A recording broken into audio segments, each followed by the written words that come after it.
예, 5월 16일 주일 예배 함께 하신 여러분 환영합니다. 오늘 찬양하십니다. 거룩한 나의 주님, 당신만을 찬양합니다. 2번 연속하겠습니다.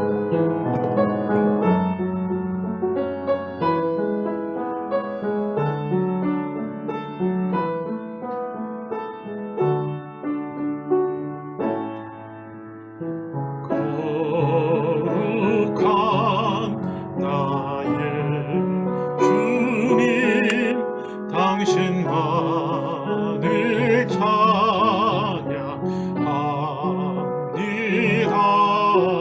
오 거룩한 나의 주님, 온 마음 다해 찬양해.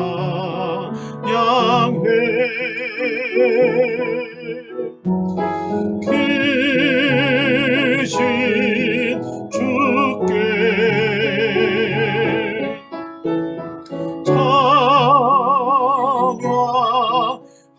찬양하네.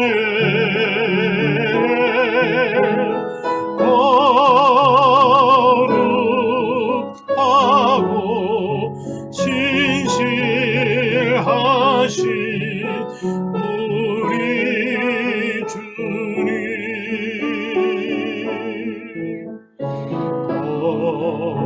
거룩한 나의 주님, 당신만을 찬양합니다. 오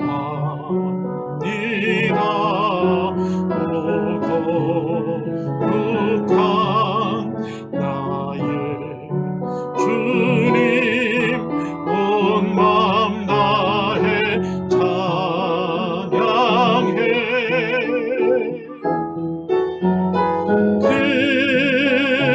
크신 주께 찬양하네.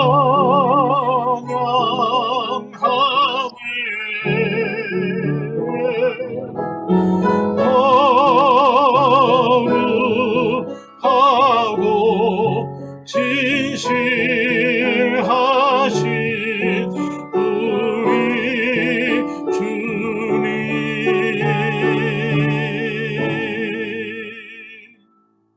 기도합니다. 이 시간 함께 기도합니다. 십자가 앞에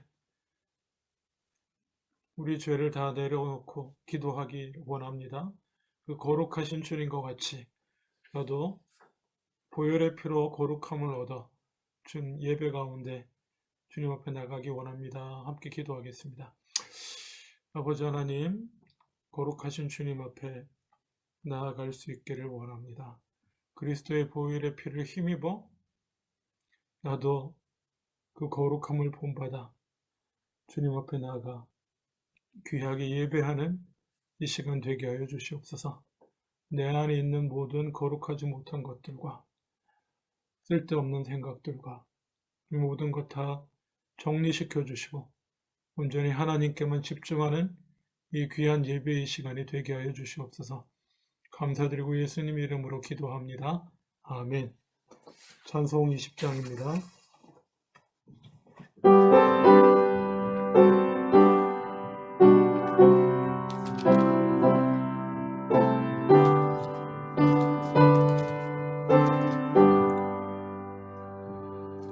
큰 영광 중에 계신 주, 나 찬송합니다.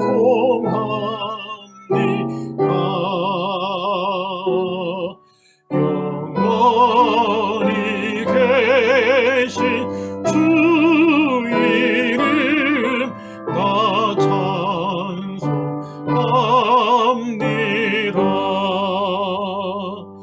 그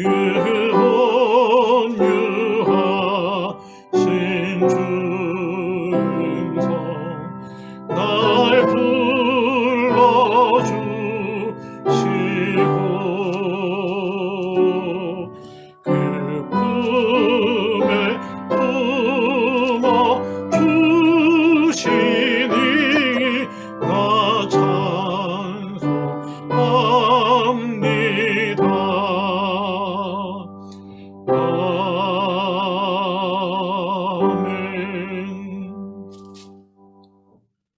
사도신경으로 신앙 고백합니다. 전능하사 천지를 만드신 하나님 아버지를 내가 믿사오며 그 외아들 우리 주 예수 그리스도를 믿사오니 이는 성령으로 잉태하사 동정녀 마리아에게 나시고 본디오 빌라도에게 고난을 받으사 십자가에 못 박혀 죽으시고 장사한 지 사흘 만에 죽은 자 가운데서 다시 살아나시며 하늘에 오르사 전능하신 하나님 우편에 앉아 계시다가 저리로서 산 자와 죽은 자를 심판하러 오시리라. 성령을 믿사오며 거룩한 공회와 성도가 서로 교통하는 것과 죄를 사하여 주시는 것과 몸이 다시 사는 것과 영원히 사는 것을 믿사옵나이다. 아멘. 교동문 78번입니다.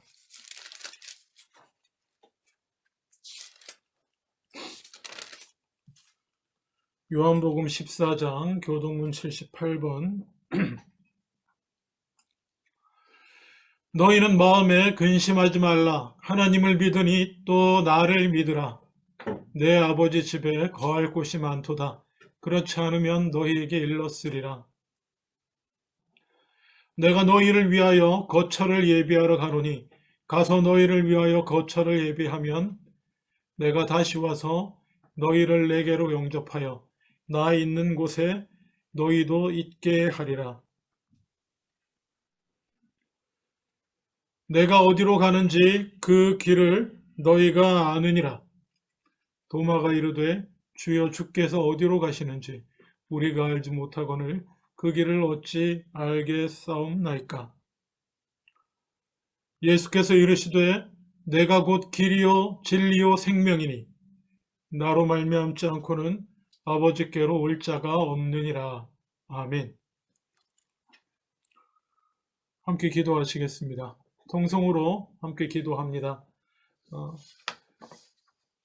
우리 늘 기도하는 코로나 사태를 위해서 기도해 주시고 또 예배를 위해서 기도해 주시고 우리의 믿음을 위해서 기도하시되 또 더하여서 각기 기도와 간구의 제목들 간절하게 주님 앞에 오늘은 함께 기도합니다. 그리고 제가 마무리 기도하겠습니다. 같이 기도하겠습니다. 아버지 하나님 간구합니다. 저희가 주님의 이름으로 모일 때마다 간구하는 곳은 아버지 하나님 이 코로나 사태가 속히 종식되게 하여 주시옵소서. 아버지 하나님 우리가 주님께서 주신 지혜로 지식으로 최선을 다해 싸우며 대항하며 함께하며 나아가게 하시고 더하여서 그에 따라 주님의 베푸시는 은혜로 가능한 한 속히 이 코로나 사태가 종식되게 하여 주시옵소서. 아버지 하나님 두려움과 걱정 가운데 우리를 묶어두지 마시고 믿음으로 주님을 향한 소망으로 이 기간을 소망 가운데 기쁨으로 하루하루 이기며 나아가게 하여 주시옵소서. 아버지 하나님 특별히 함께 모여서 함께 찬양하고 그렇게 얼굴과 얼굴을 맞대고 예배하지 못하므로 우리의 믿음이 연약해질 수 있습니다. 흔들릴 수 있습니다. 주님 붙들어 주시고 주님의 더욱 강력하신 역사로 우리의 심령을 붙들어 주시옵소서. 육신의 연약감 가운데 더 많은 걱정과 근심 가운데 있는 사람 주님 붙들어 주시옵소서. 아버지 하나님 또 우리의 자녀들 또 세상적으로나 영적으로나 배우고 익히며 이 어려운 상황 가운데서도 마땅히 이 시기에 알고 배워야 할 것들 놓치지 아니하게 하시고 계속 믿음 안에서 잘 자라나갈 수 있도록 아버지 하나님 은혜 베풀어 주시옵소서. 날마다 평안하고 날마다 강건하며 아버지 그렇게 어떤 상황 가운데서 주님을 예배하고 주님의 이름을 높이고 주의 나라를 위해 나가는 우리들 다 되게 하여 주시옵소서. 아버지 하나님 간구합니다. 우리의 간절한 기도 주님을 의지하며 드리는 기도 주님 받아 주시옵소서. 코로나 사태가 빨리 종식되게 하여 주시고 이 어려운 상황 가운데 영육간의 연약한 영혼들 주님의 은혜로 강건케 하시며 우리의 자녀들 믿음 안에서 어려운 상황 가운데서 변함없이 잘 자라나가게 하시고 저희들도 날마다 주님 안에서 소망 가운데 평안하고 강건하게 주의 나라를 향하여 나아가게 하시며 또 이 시간 온전히 예배하는 저희들 다 되게 하여 주시옵소서. 감사드리고 예수님 이름으로 기도합니다. 아멘.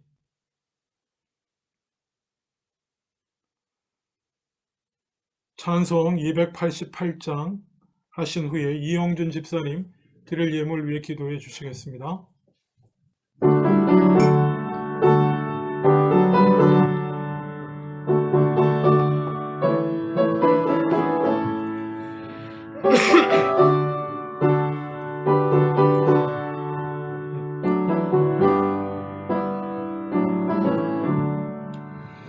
예수를 나의 구주 삼고 성령과 피로써 거듭나니 이 세상에서 내 영혼이 하늘의 영광 누리도다. 이것이 나의 간증이요 이것이 나의 찬송일세. 나 사는 동안 끊임없이 구주를 찬송하리로다. 온전히 주께 맡긴 내 영 사랑의 음성을 듣는 중에 천사들 왕래하는 것과 하늘의 영광 보리로다. 이것이 나의 간증이요 이것이 나의 찬송일세. 나 사는 동안 끊임없이 구주를 찬송하리로다. 주 안의 기쁨 누림으로 마음의 풍랑이 잔잔하니 세상과 나는 간 곳 없고 구속한 주만 보이도다. 이것이 나의 간증이요 이것이 나의 찬송일세. 나 사는 동안 끊임없이 구주를 찬송하리로다. 아멘.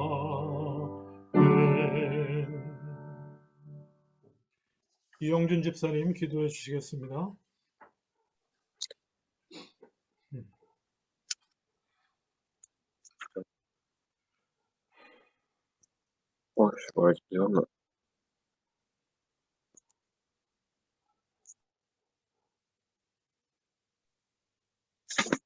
우리는 다 양같아서 각기 제 길로 갔거늘 여호와께서는 우리 무리의 죄악을 그에게 담당시키셨도다. 하나님, 지난 일주일의 삶을 돌아보면 하나님 말씀대로 살기보다 우리의 생각과 우리의 뜻대로 살았음을 고백합니다. 아멘. 하나님, 우리의 죄를 용서하여 주시고 하나님께 드리는 이 예배가 온전히 막힘이 없도록 허락하여 주시옵소서. 아멘. 하나님, 또한 하나님께 드리는 이 제물을 음양하여 받으시옵고 하나님 홀로 영광 받으시옵소서. 아멘. 감사드리며 예수님 이름으로 기도드립니다. 아멘. 아멘. 321장 1절 찬송하십니다.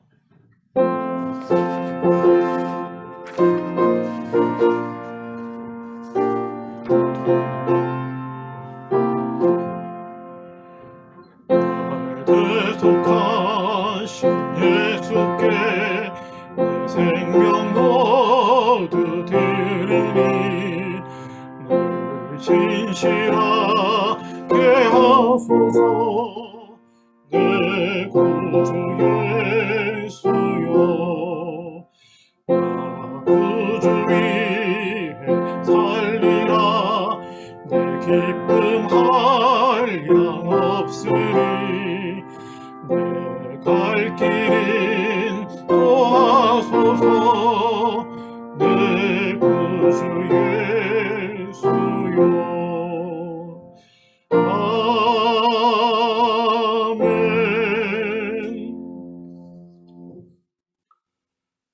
기도합니다. 주님 감사합니다. 어려운 중에도 믿음으로 주님 앞에 마음 드리며 예배케 하시니 감사합니다. 마음과 함께 또한 귀한 예물 드릴 수 있게 하시니 감사합니다. 약속의 말씀 붙들고 수입의 10분의 1 11조로 드립니다. 주님 말씀하신 대로 축복하여 주시옵소서. 말씀을 쫓아 범사에 감사하며 살아가려 애쓰는 중에 특별한 은혜 더욱 감사함으로 감사의 물로 따로 떼어 드립니다. 주님 기뻐 받으시고 늘 감사가 넘치는 삶 되게 하여 주시옵소서. 선교와 구제를 위하여 따로 떼어 드리는 그 귀한 믿음 받으시고 늘 강건케 하시고 주의 나라를 위하여 늘 승리하는 삶 살아가게 하여 주시옵소서. 주일마다 변함없는 믿음으로 주님 앞에 성실하게 주일 예물 드리는 주님의 귀한 자녀들에게 주님의 신실하심으로 늘 동행하여 주시옵소서. 감사드리고 예수님 이름으로 기도합니다. 아멘. 오늘 함께 보실 하나님의 말씀은 마태복음 5장 33절로 48절입니다.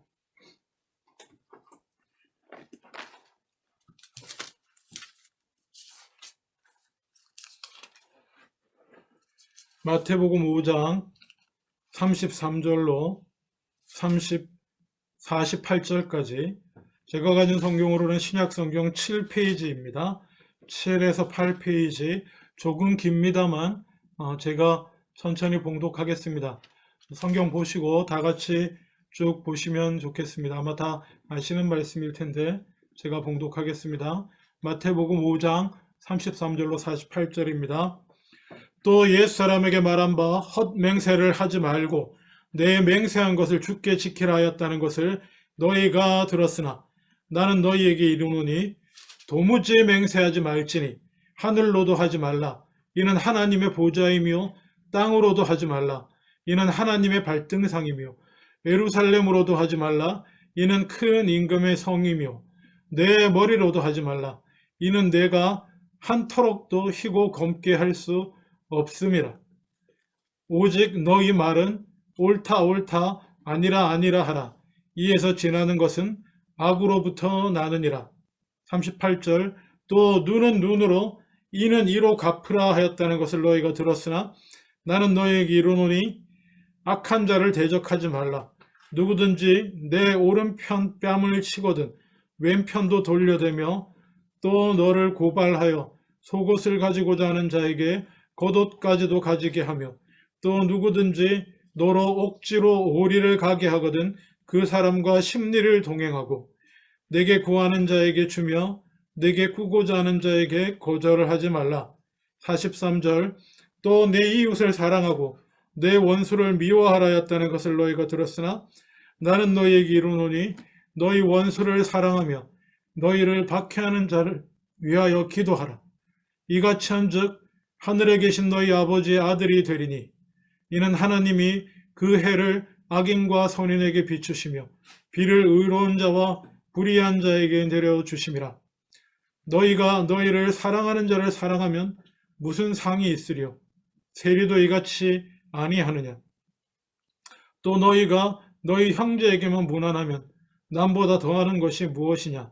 이방인들도 이같이 아니하느냐?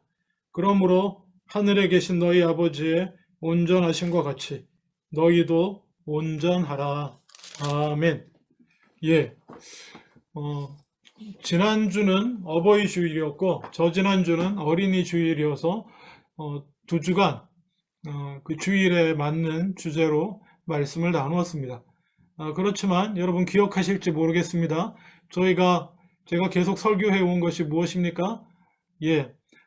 마가복음 이후에 말씀, 예수님이 다시 모이라고 한 그 산에서, 부활 이후에 다시 보자고 하신 그 산에서, 그리고 그 산에서 처음 주셨던 그 말씀 다시 한번 우리가 마음에 새기고자 하는 마음으로 마태복음서 산상수훈의 말씀 부분을 쭉 묵상하고 있었습니다. 기억하시죠? 5장부터 묵상하고 있었습니다. 예, 팔복의 말씀부터 시작해서 그렇죠? 그리스도인의 헌법과 같은 것이고 우리의 정말 본질적인 우리의 존재 자체가 어떠해야 돼? 계명이 아니라고 했습니다. 계명으로 표현하기도 새 계명이다 그렇게 말할 수도 있지만 뭔가를 지키고 뭔가를 따라야 한다라기 의미보다 이런 사람이 되라고 주님은 말씀하셨습니다. 그 중심에서부터 이런 사람이 되라고 주님 말씀하셨고 그리고 나서 또 기억하시겠습니다만 5장 17절 이하 사람들이 오해할까봐 내가 율법이나 그렇다고 선지자를 폐하러 온 것이 아니고 나의 선포는 계명의 완성이다 이렇게 말씀하셨습니다. 그리고 또 그러면서도 주님 계속 말씀하시죠. 주님의 말씀의 패턴은 이렇습니다. 너희가 이렇게 들었지만 나는 너희에게 말한다입니다. 오늘도 똑같습니다.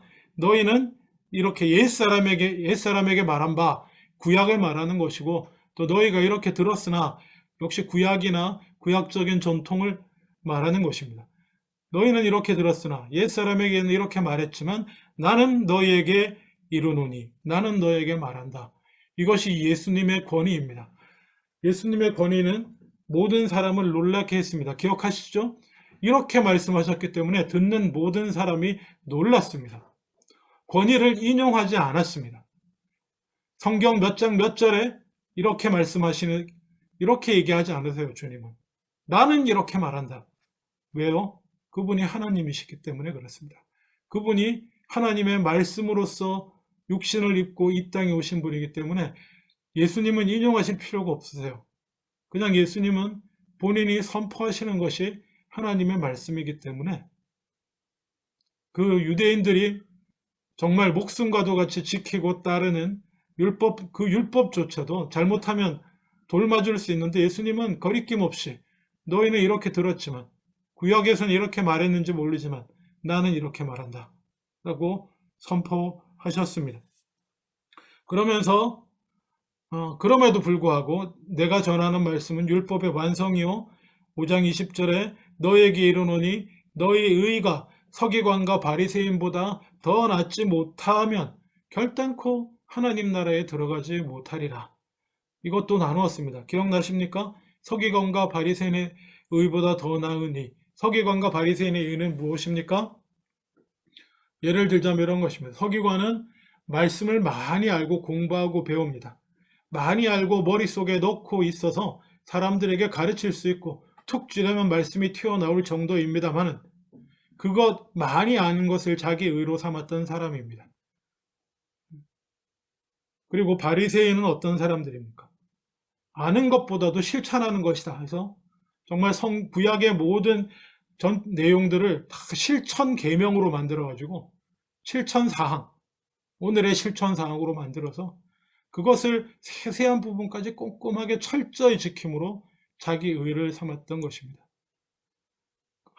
진정으로 하나님 나라에 들어갈, 예수 그리스도를 따라 하나님 나라에 들어갈 사람의 의는 이것을 넘어서야 하는 일인데 이것을 넘어서는 의는 직접적으로는 중심을 보시는 하나님 앞에 그 중심에서부터 변화되어서 팔복의 말씀처럼 그 중심에서부터 변화되어서 행하는 삶을 가리키는 것입니다. 바리새인처럼 겉으로만 하기 싫어도 이걸 해야 의를 세우고 구원받으니까 복받으니까 이렇게 하는 게 아니고 그리고 서기관들처럼 내가 많이 알고 있으니까 내 마음에 말씀이 있다. 그래서 그러면서 별로 행하는 것도 없이 그걸 자랑으로 삼는 그런 의가 아니고 중심으로부터 변화되어 하나님의 말씀을 실천하는. 근데 이게 우리가 가능하다고 했습니까? 불가능하다고 했습니까? 가능할 때가 별로 없습니다. 거의 대부분 불가능합니다. 그래서 진정한 구원은 이런 나를 알고 이런 내 모습을 직시하고 예수 그리스도의 은혜를 십자가 은혜를 의지하는 믿음으로 얻는 구원입니다. 어쨌거나 그러한 이해를 깔고 오늘 본문을 함께 보실 수 있기를 원합니다. 자, 오늘 본문엔 크게 세 부분의 말씀이 있습니다. 그 첫 번째는 맹세하지 말라입니다. 33절로 37절까지 말씀 보십시오. 또 옛사람에게 말한 바, 레위기나 민수기, 신명기 23장 이런 데 나오는 얘기를 인용하신 겁니다. 구약에서는 헛맹세를 하지 말고 맹세한 것은 죽게 지키라. 구약의 말씀은 헛된 맹세를 하지 말고 맹세를 했으면 반드시 지키라고 구약은 가르쳤습니다. 근데 예수님 뭐라 말씀하시냐면 나는 너에게 말한다입니다. 도무지 맹세하지 말라. 나를 통하여 하나님 나라로 들어갈 너희는 맹세하면 안 돼. 도무지 맹세는 하면 안 된다. 제가 이 부분에 대해서 따로 설교를 한번 재작년쯤에 한 것 같은데요. 아마 기억 못하시리라 믿습니다만은 기억을 되살려 보시고요. 예수님은 맹세하지 말라고 하셨습니다. 여러분, 맹세는 무엇인가? 맹세가 무엇인가요? 그 맹세를 해야 할 상황에 들어간다라고 하는 게 어떤 의미가 있습니까? 내가 맹세해야만 한다.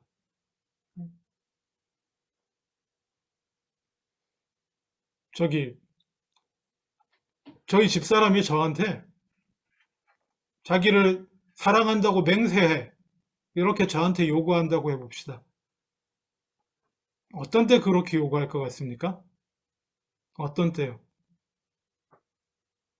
아무리 봐도 내가 말로만 사랑한다고 하고 자기를 마음에서 중심에서부터 사랑하는 것 같지 않을 때 사랑하겠다고 맹세하라고 요구하지 않습니까? 믿을 수가 없을 때 우리가 누군가로부터 맹세를 요구받는다. 내가 맹세하라고 요구받든지 아니면 내가 뭔가를 맹세를 해야겠다라고 생각이 들 때는 대부분의 경우 내가 신뢰받지 못하고 있을 때입니다. 첫 번째, 맹세를 하는 첫 번째 상황, 첫 번째, 신뢰받지 못할 때입니다. 그래서 나를 신뢰받게 하기 위해서 일단 맹세해야만 하는 상황을 자초한 거기에 첫 번째 문제가 있습니다. 무슨 문제겠습니까? 중심의 문제가 있는 거죠. 하나님은 중심을 보시는데 뭔가 맹세해야 할 상황이 왔다라고 하면 이미 그 중심에 문제가 있는 것입니다. 그리스도인으로서 하나님의 자녀로서 누군가 앞에 맹세해야 될 상황이 됐다. 결코 좋지 않습니다. 이미 그것은 회개해야 할 상황입니다. 첫 번째가 그것이고요. 두 번째, 우리는 왜 맹세를 합니까? 왜 맹세를 하죠? 자기를 주장함입니다. 맹세한다는 것은 뭡니까? 내가 한다 이거예요. 내가 반드시 지킨다. 내 의지로 나 못 믿어? 맹세할게. 그렇게 말하는 것입니다. 그리고는 보통 뭔가를 겁니다. 뭔가를 걸죠. 예수님 그 당시 유대인들은 서기관이나 바리새인들 유대인들은 주로 이런 걸 걸었던 것 같습니다. 34절에 보면 하늘에 걸고 맹세한 것 같아요. 하늘로도 하지 말라. 이렇게 하는 예수님 말씀하신 거 보니까요. 그리고 또 뭡니까? 땅으로도 우리도 어릴 때 그런 거 하지 않나요? 하늘, 땅 뭐 이렇게 맹세하고 막 땅으로도 하지 말라. 왜냐? 하늘은 하나님의 보좌요. 땅은 하나님의 발등상이요. 예루살렘으로도 했나 봐요. 성전에 하나님의 성전이 있으니까 예루살렘으로 하지 말라. 왜? 이는 큰 임금의 성이다. 이 세 개는 사실 같은 얘기예요. 뭐냐 하면 하나님의 이름으로 맹세하지 말라는 겁니다. 하나님을 걸고 맹세한다는 게 뭡니까? 하나님이 자기 보증이다. 네가 감히? 네가 뭔데? 네가 뭔데 하나님을 네 보증이 너의 의로움 네가 옳다. 네가 반드시 하고 할 거라는 보증으로 하나님을 네가 뭔데 끌고 오냐는 것입니다. 그러면 안 됩니다. 그러면 하나님을 안 걸면 그 다음에 36절에 내 머리를 걸겠다. 내 머리가 백발이 거다 뭐 이런 건지 모르겠지만 거기에 대해서 네 머리도 걸지 마라. 왜? 내 머리 한 털럭도 머리카락 한 털럭도 네가 희게 하거나 검게 하거나 할 수 없다. 머리카락으로 상징되지만 자기 자신을 걸고도 맹세해서는 안 된다는 것입니다. 내 생명을 걸고 누구 마음대로 네 생명을 걸어요. 내 생명을 걸어요. 생명이 내 겁니까? 그럼 또 뭘 걸죠? 내가 성을 간다. 니까 성이 뭔데? 그까짓 게 뭔데? 이 모든 것의 중심에는 자기가 있는 거예요. 천상천하 유아 독존인 자아가 있는 것입니다. 그러니까 그 강한 자아가 의심받는 걸 견디지 못하고 사실은 연약한데 맹세까지 해서 강함을 내세우려고 하고 자기가 할 수 있는 것처럼 결단코 자기가 옳다라고 주장을 하려고 하는 것입니다. 37절에 오직 너희 말은 예수님은 그래서 어떻게 하냐 우리는 너희 말은 옳다 아니라 이렇게 옳다고 생각되는 것은 옳다고 하고 그건 아닌 것 같습니다. 그러면 아니라고 하는 거예요. 이렇게 하는 것이 옳다고 생각합니다. 결단코 이게 옳습니다. 이게 틀리다면 내 모가지를 걸겠습니다. 이딴 소리 하지 말라는 거예요. 결단코 저놈이 나쁜 놈이에요. 이 판정은 인정할 수가 없어요. 내가 옳아요. 아니면 내가 장을 지 손에. 그리스도인들은 그렇게 말하는 사람들이 아닙니다. 결단코 내가 옳을 수 있는 일은 없어요. 지금은 내가 확신하고 이게 내 주장이 내 생각이 내가 잘못한 것이 없다고 스스로 확신할 수 있을지언정 하나님 앞에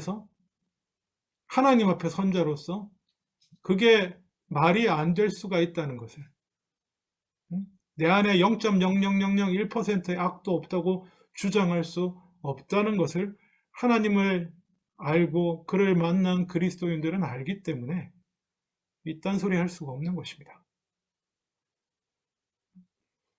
제 생각에는 이 부분에서는 제가 맞다고 생각합니다. 이렇게 볼 때 이것이 옳다고 생각합니다. 이 정도지 맹세는 하나님께 걸고 자기에게 걸고 하면 안 됩니다. 물론 성경적으로 보면 약속할 수는 있습니다. 맹세하는 거하고 약속하는 건 조금 다릅니다.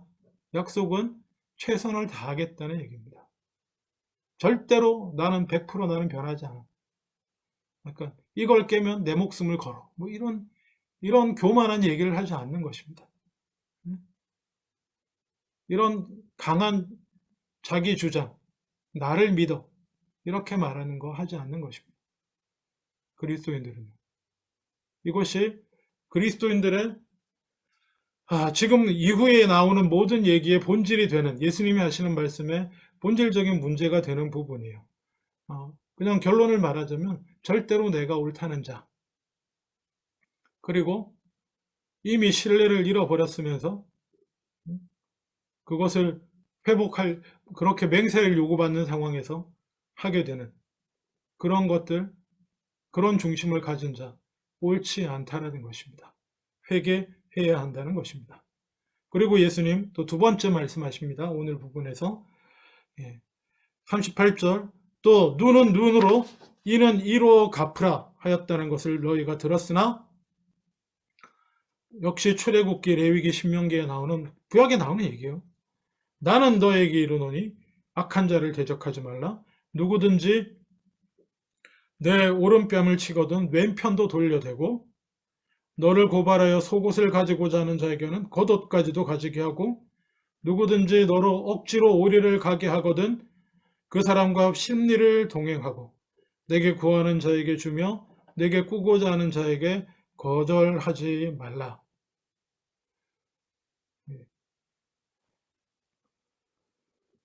눈은 눈으로, 이는 이로. 이 구약의 말씀이고 나름 이유가 있는 말씀이에요. 이유가 있는 말씀입니다. 제가 예전에 한 두어 번 설교했던 것 같은데요. 이런 말씀을 구약에서 왜 주셨다고 했습니까? 눈에는 눈, 이에는 이. 눈을 상하게 했으면 눈만 상하게 하고, 제가 내 이빨을 다치게 했으면 나도 이빨만 다치게 해라. 이 계명을 왜 주셨다고 했습니까? 세상이 악해서요. 인간이 악해서요. 기억나시죠? 나보다 힘이 약한 놈이 실수로 내 눈을 다치게 했어요. 나보다 힘이 훨씬 약해. 저놈은. 내가 어떻게 할 것 같습니까? 내 눈을 뺐어, 제가 실수로. 눈만 뺄 것 같아요. 아마 거의 그 옛날에는 내가 힘이 셌기 때문에 거의 때려 죽였습니다.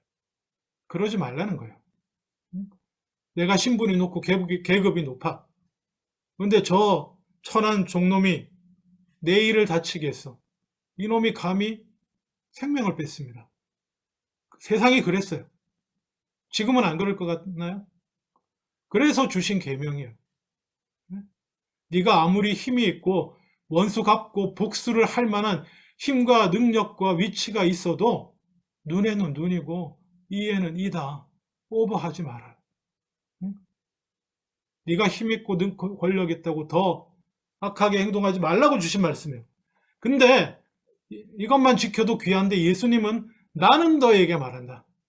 그 수준이 아니라는 거예요. 그 수준이 아니야. 악한 자를 대적하지 말고 오른뺨을 치면 왼편도 대줘라. 속옷을 뺏고자 하는 자에게는 겉옷까지도 내줘라. 자, 이거 어떡합니까? 꾸고자 하는 자에게 거절하지 말고 억지로 오리를 가게 하면 심리를 가고, 이것도 따로 한번 길게 설교한 적이 있는 걸로 기억합니다만은 이것이 예수님의 말씀입니다. 눈에는 눈, 이는 이로 갚지 않겠노라고 선언하는 것은 어떤 의미가 있을까요? 그것은 아까 맹세의 문제하고 본질적으로 같습니다. 자신을 내려놓는 것입니다. 내 권리, 내 자아, 내가 피해자인데, 내가 상처받았는데, 그냥 난 멀쩡히 지나가다가 던진 돌에 맞았는데, 저놈이 악해가지고 내가 상처받았는데, 당연히 내가 권리가 있지. 맹세하는 문제와 똑같아요, 사실은. 인간이 가진 본질적인 문제는 똑같거든요. 그걸 내려놓는다는 것입니다. 눈엔 눈, 이엔 이, 적어도 이 권리는 나한테 있어. 그렇게 말할 수 있지만 내려놓고 대적하지 말라라는 것입니다. 그럼 어떡합니까? 어떠한 악과 어떠한 잘못에도 저항하지 말고 사랑으로 더 갚으며 나가야 돼. 그냥 그러고 살아야 되는 것입니까? 원칙은 그렇습니다. 근데 이와 관련해서 구체적인 삶의 현장에서 공동체 가운데 이러한 문제를 어떻게 해결해야 될지에 대한 이러한 정신화의 실천 사항에 대해서도 예수님 말씀해 주셨어요. 사실은 마태복음 18장, 같은 마태복음에서 18장 15절 이하에 이런 말씀이 있습니다. 내 형제가 죄를 범하거든 가서 너와 그 사람과만 상대하여 권고하라. 여기서 내 형제가 그냥 죄를 범하거든 이라고 중립적으로 나와 있는데, 어떤 사본에는 내 형제가 내게 라고 이렇게 대상을 정해놨어요. 나한테 범죄한 어떤 자가 있으면 어떡할 것인가. 좋아요. 세상 문제, 공동체, 하나님을 모르는 자, 하나님을 믿지 않는 사람이 내게 잘못할 수 있습니다. 그 건에 대해서는 성경에서는 따로 언급하지 않습니다. 기본 정신은 악한 자를 대적하지 않는 것입니다만, 적어도 형제, 같이 하나님을 믿는다고 고백하고 같은 예수님의 말씀을 듣고 그 중심에서부터 함께 팔복의 말씀에 나오는 그런 존재가 되기로, 함께 그런 길을 가기로 결심한, 다짐한, 네? 그리고 예수님 앞에서 같이 함께 오른뺨을 치면 왼뺨을 대고, 속옷을 달라는 자 뺏으려고 하면 겉옷까지 주기로, 그렇게 함께 말씀을 듣고 함께 믿음의 길을 간다고 하는 자가 악을 행하고 잘못할 경우에는 이렇게 하라는 것입니다. 조용히 그 사람과 상대해서 권고하라는 것입니다. 이 부분은 이러이러한 것 같습니다. 아까 말씀드렸습니다. 맹세하지 말라, 꼭 기억하세요. 이건 네가 나쁜 놈이야. 어떻게 생각해도 네가 잘못했어. 이렇게 말하는 건 그리스도인이 아닙니다. 그렇게 말하면 안 되고요. 옳다 옳다, 아니다 아니라 얘기하고, 들으면 그 형제를 얻은 것이요. 또 듣지 않으면 16절, 또 한두 사람을 데리고 가서 두세 증인의 입으로 확증하게 하고, 만일에 그들의 말도 듣지 않으면 교회에 말하고, 교회의 말도 듣지 않거든 이방인과 세리와 같이 여기라. 이방인과 세리와 같이 여긴다는 말은 공동체에서 교제를 끊는다는 뜻입니다. 믿는 사람으로 인정하지 않겠다라는 뜻입니다. 그래서 같은 믿는 사람의 수준에서 대화하지도 않고 같은 믿는 사람의 수준에서 요구하지 않는다는 것입니다. 사실은 아주 무서운 말씀이고, 실제로 교회 안에서 참 실천하기 어려운 말씀 중에 하나입니다.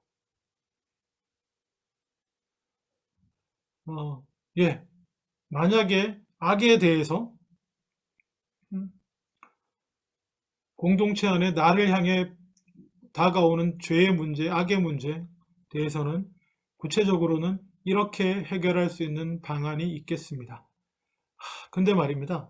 첫 번째가 실현되기 위해서 개인적으로 그 사람에게 당신으로 인해서 제가 이렇게 힘이 듭니다 라고 말할 수 있으려면 그 상대방을 믿을 수 있어야 되거든요. 적어도 저 사람이 그리스도인이다. 적어도 저 사람도 그리스도인이고 예수 그리스도의 십자가의 용서, 그 십자가의 죽으심의 용서의 은혜의 사랑을, 은혜를 힘입어 알고 그 중심에서부터 라고 하는 신뢰가 있어야 말할 수 있습니다. 잘못하면 진주를 돼지한테 던지는 격이 될 수 있기 때문에 대단히 조심스러운 부분인 것이 항상 안타깝고 쉽지 않은 문제이긴 합니다만은 이런 실천 사항이 있습니다. 이렇게 할 수 있습니다. 그리고 또 로마서 12장 19절에도 우리가 아는 유명한 말씀이 원수 갚는 것은 하나님께 있습니다.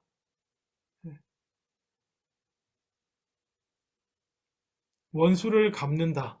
눈에는 눈, 이에는 이로 하는 것이 원수를 갚는 거예요.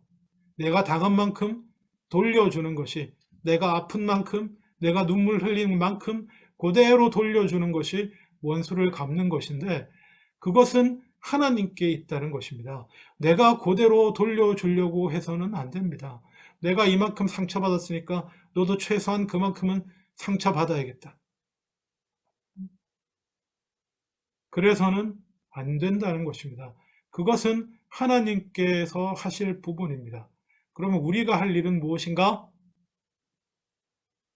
다 받아주고 용서하고 대신 죄의 문제를 바로잡는 것입니다. 악의 문제를 바로 세우는 것입니다. 무엇을 위해서요? 우리의 사명인 하나님 나라를 위해서요. 하나님 나라의 질서를 실현하기 위해서, 하나님의 뜻이 내 안에서, 그리고 당신과 나와의 관계에서, 그리고 당신과 내가 속한 이 공동체 안에서, 그리고 더 나아가서 하나님을 모르는 세상, 하나님과의 관계가 끊어진 세상을 향해서 하나님 나라의 확장을 위해서, 그 관계의 회복을 위해서 우리가 할 수 있는 최선을 하는 것입니다. 지혜가 필요한 일이고요. 제가 볼 때 저희 교회에 속한 모든 성도님들은 지혜롭게 참 잘하시는 것 같아요. 감사합니다.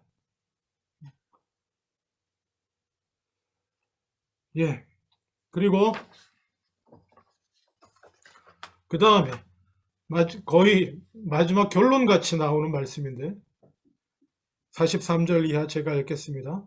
내 이웃을 사랑하고 내 원수를 미워하라 하였다는 것을 너희가 들었으나, 이것도 구약에 나옵니다. 나는 너희에게 이르노니 너희 원수를 사랑하며 너희를 박해하는 자를 위하여 기도하라. 네? 나는 너희에게 말한다. 원수를 사랑하고 박해하는 자를 위해서 기도하십시오. 원수가 없는 것은 하나님께 있고. 왜냐? 하나님은 어떤 하나님이신지 보라는 거예요. 45절 이하에 하나님이 그 해를 악인과 선인에게 비추시고 비를 의로운 자와 불의한 자에게 내려주신다. 하나님은 모두에게 동일한 은혜와 사랑을 베푸신다. 그가 어떤 자인가에 상관없이, 그가 악인인지 의인인지 상관없이, 그가 착하냐 착하지 않으냐에 상관없이 하나님이 보편적으로 베푸시는 은혜와 사랑은 동일하게 베풀어 주시는 하나님이시기 때문에 우리도 그렇게 해야 된다는 것입니다. 그래서 이렇게 말씀하시는 겁니다. 원수를 사랑하고 우리를 박해하는 자를 위해서 기도하는 자는 하늘에 계신 아버지의 아들이 된다. 하나님의 아들이라 일컬음을 받을 것이와 같습니다. 하나님의 딸이라, 하나님의 자녀라 일컬음을 받게 됩니다. 왜 그렇습니까? 자녀는 아버지를 닮게 되어 있기 때문에, 자녀가 아버지의 마음으로, 아버지의 생각으로 세상을 바라보고 아버지의 사랑으로 행하면 아들 맞는 겁니다. 딸 맞는 겁니다. 저 누구네 자식이야? 저 누구네 아들이야? 가끔 농담 삼아 내 아들 맞나? 이런 얘기할 때 있잖아요. 안 닮을 때 그렇게 말하잖아요. 여기서 하나님 아버지의 자녀가 된다라고 말씀하시는 것은 하나님 아버지의 마음을 가지게 되었다라는 것입니다. 하나님 아버지께서 의로운 자나 불의한 자나 동일하게 비를 주시고 햇빛을 주시는 것처럼 그 자녀된 우리도 하나님 아버지의 마음으로 내게 악하게 대하는 자나 선하게 대하는 자나 동일하게 사랑한다. 좀 더 사랑하고 생각해 볼 부분입니다만, 어쨌든 사랑하고 원수를 위해서 기도하는 거예요. 박해하는 자를 위해서 기도합니다. 어떻게 이해해야 됩니까? 하나님 나라를 위해서. 나를 박해하고 내게 원수질 만한 일을 행하는 그 자도 하나님 뜻에 합당한 자로 변화되도록 하기 위해서, 하나님 나라에 합당한 자로 회복되도록 하기 위해서 하나님께서 마치 죄인된 우리가 하나님의 이름을 부르기도 전에 우리 죄를 위해서 자기 아들을 내어주시기로 결정하고, 우리가 하나님을 알지도 못하고 하나님을 사랑한다는 거 생각도 못할 때에 먼저 사랑하시고 자기를 낮추시고 우리 수준으로 낮추시고 우리 눈높이에 맞추시고 그렇게 내려오셔서 섬기신 것처럼 우리도 그렇게 그 하나님의 마음을 품고 그렇게 나아갈 때에 우리는 하나님의 자녀라고 하는 확신을 가져도 된다는 겁니다. 이게 율법이 아니에요. 그렇게 하라고 해서 그렇게 하는 거 아닙니다. 그렇게 하면 하나님의 자녀라고 하니까 그렇게 해야지 가 아니고, 심령이 이미 가난해지고 죄에 대해서 애통하고 모든 죄인된 우리 모두에 대해서 긍휼히 여기는 마음이 이미 있고, 그 마음이 됐을 때에 그렇게 하게 되고, 진정으로 그렇게 하게 되고, 그러면 하나님의 자녀인 것입니다. 너무 어렵게 느껴질 수 있습니다. 그래서 은혜입니다. 이거 못하면 구원 못 받나? 아니요. 이렇게 못해도 우리는 예수 그리스도를 따라 하나님의 나라를 믿음으로 그의 나라를 향해, 하나님 나라를 향해 가고 있는 자들, 구원의 길에 이미 들어와 있는 자들이면 분명합니다. 감사하게도 이것이 구원의 조건이 아닙니다. 이것을 행해야, 지켜야 뭔가를 얻게 되는 율법이나 계명이 아닙니다. 감사하죠.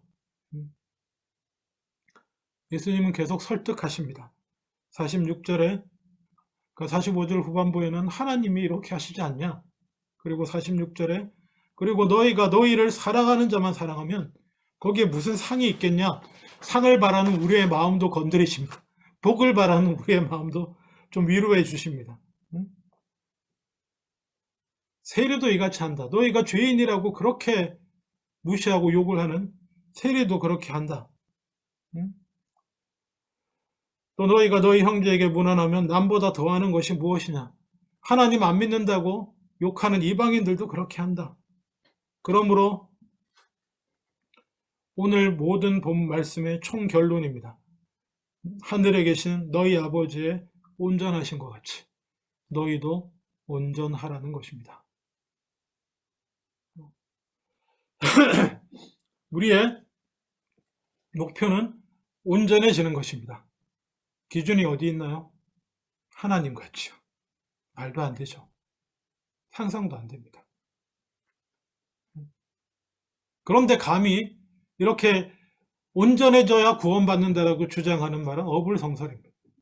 말도 안 되고요. 구원은 은혜로 얻는 것이고, 여기 온전하다는 말은요, 제가 뭐 몇 번 설명한 것도 있지만 영어로는 퍼펙트라는 단어로밖에 설명 안 되지만 원래 헬라어로 텔리아스라고 하는 단어는요, 목표를 이루다라는 의미가 있습니다. 목표가 피니시 됐다. 목적이 달성됐다라고 하는 의미가 있는 겁니다. 그리고 다다랐다는 의미도 있고요.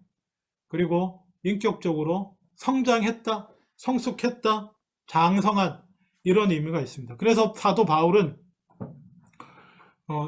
이 부분에 대해서 에베소서 4장 13절에 그리스도의 장성한 분량이 이렇게 표현하고 있어요. 장성한 분량이 충만한 데까지 자라가라. 바울이 예수님의 말씀 아주 분명하게 이해하고 있습니다. 물론 같은 성경 말씀이니까. 네. 완전하라, 온전해지려고 우리는 노력해야 됩니다. 예. 그 중심에는 뭐가 있나요? 내 자아를 죽이는 것이 있습니다. 맹세하지 않는 것, 악한 자를 내 권리를 주장하며 피해자로서의 내 권리를 주장하며 대적하지 않는 것,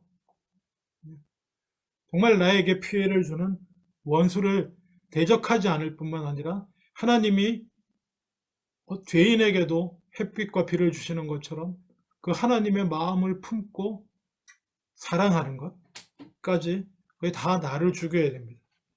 나를 죽이고 따르는 것이고, 이것의 끝에는 이렇게 우리가 추구해 나가야 할 궁극적인 목적은 하나님의 완전하심 같이 우리도 완전하고, 하나님의 온전하심 같이 우리도 온전한 모습을 목표로 삼고 나아가야 됩니다. 애초에 될 일이 아니니 포기한다라고 얘기하시면 안 됩니다. 우리를 위해, 나를 위해 십자가에 죽이신 주님을 기억한다면 우리는 포기할 수 없습니다. 성도의 영원한 목표는 하나님의 자녀답게, 아까 마지막에 45절, 이같이 한즉 하늘에 계신 하나님의 자녀가 된다는 말씀처럼 그렇게 하나님을 닮아가는 것이 온전한 목표가 될 줄로 믿습니다. 그리고 더 감사한 사실은요, 결론적으로 말씀드립니다. 하나님의 온전하심을 따라 우리가 온전해진다라고 하는 것은 정확히 말하면, 물론 직접적으로 얘기하면 우리 보고 노력하라는 말씀입니다. 하나님의 온전하시다고 할 때는 그냥 능동태입니다. 하나님은 스스로 온전하시기 때문에 그냥 하나님은 온전하시다는데, 우리는 명령으로서 온전하라고 주어졌지만은 사실은 보다 구체적으로 보면 우리를 온전하게 하시려고 하는 하나님의 사역에 나를 맡기라는 것입니다. 우리를 온전하게 완성하고 온전한 모습으로 회복시키고자 애쓰시는 성령을 통하여 애쓰고 성령을 통하여 역사하시는 그 하나님의 사역에 동참하라는 것입니다. 마치 뜻이 하늘에서 이루어진 것처럼 땅에서도 이루어지기를, 이미 하나님이 시작하신 그 사역, 하나님의 나라를 위한 그 사역에 나를 동참시켜야 하듯이, 내 성품이 내 중심에서부터 하나님 보시기에 합당하도록 온전하게, 하나님처럼 온전하게 이루시고자 하시는 그 하나님의 사역에, 그 역사에 내 의지를 가지고 나도 동참하라는 것입니다. 나만의 노력으로, 의지와 노력만으로 이루어야 한다면 애초에 소망도 없고 가망도 없는 목표입니다만은, 하나님께서 그렇게 하시기로 하셨기 때문에 내 안에 이미 새로운 형상을, 그리스도의 형상을 하나님이 빚으시고 있기 때문에 우리는 거기에 협조해 드리면 됩니다. 아주 적극적으로 협력해 드리고 그 사역에 동참하면 되는 것입니다. 기도하겠습니다.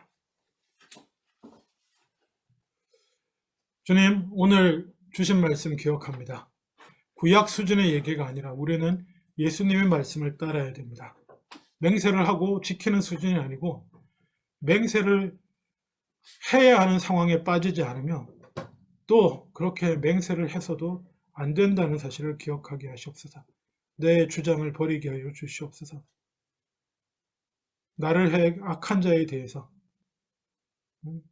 피해자로서 내 권한을 행사하겠다가 아니기를 원합니다. 나아가서 그러한 원수까지도 하나님과 같이 사랑하는 모습으로 온전해지게 하여 주시옵소서. 감사합니다, 주님. 이것이 구원의 조건이 아니어서 감사합니다. 그저 믿음으로 따른 우리를 온전케 하시려고 하시는 그 주님의 역사하심에 그냥 믿음으로 동참하는 것만으로도 그 은혜를 받아 누릴 수 있게 하시니 감사합니다. 예수님 이름으로 기도합니다. 아멘. 찬송하겠습니다. 289장입니다.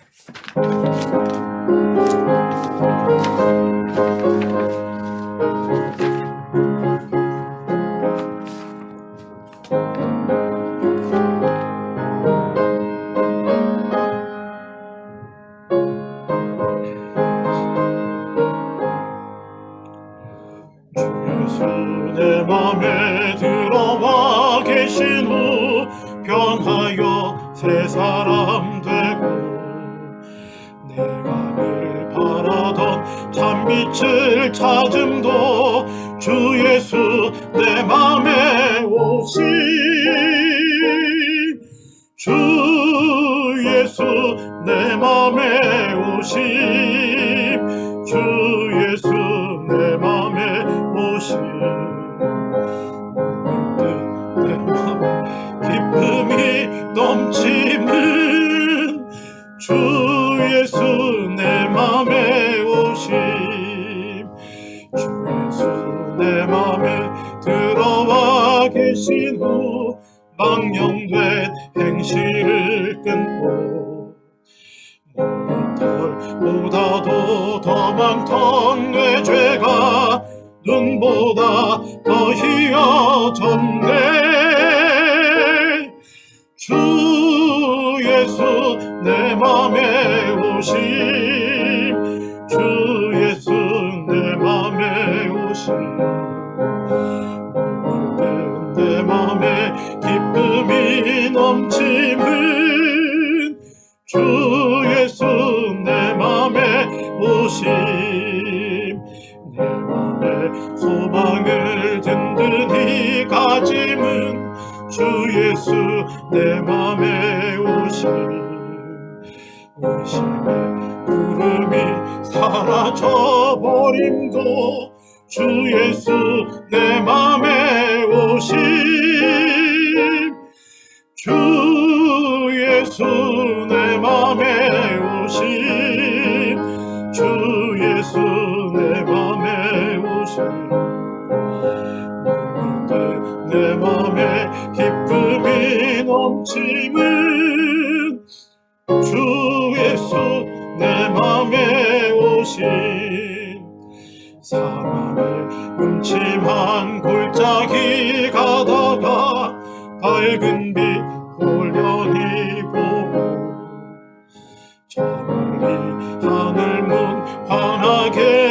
주님도 주 예수 내 맘에 오심 주 예수 내 맘에 오심 주 예수 내 맘에 오심 내 맘에 기쁨이 넘치는 주 예수 내 맘에 오심 내가 저 천성에 올라가 살기는 주 예수 내 맘에 오심 천성에 올라가 주님을 뵈리니 그 기쁨 비길 데 없네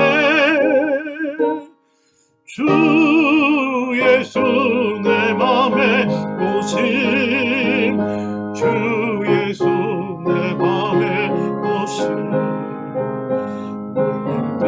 내 맘에 기쁨이 넘치는 주 예수 내 맘에 오심 축도합니다. 지금은 우리 주 예수 그리스도의 은혜와 아버지 하나님의 크신 사랑하심과 성령님의 교통하심이 우리 아버지 하나님의 온전하심을 쫓아 우리도 온전하기를 원하며 그리스도의 말씀을 온전히 순종함으로 나를 온전함으로 이끌어 가시고자 이미 시작하신 그 주님의 역사에 기꺼이 동참하며 협력하고 함께하기로 다짐하는 주님의 귀한 자녀들 위해 이제부터 영원토록 함께 하시기를 간절히 축원하옵나이다. 아멘.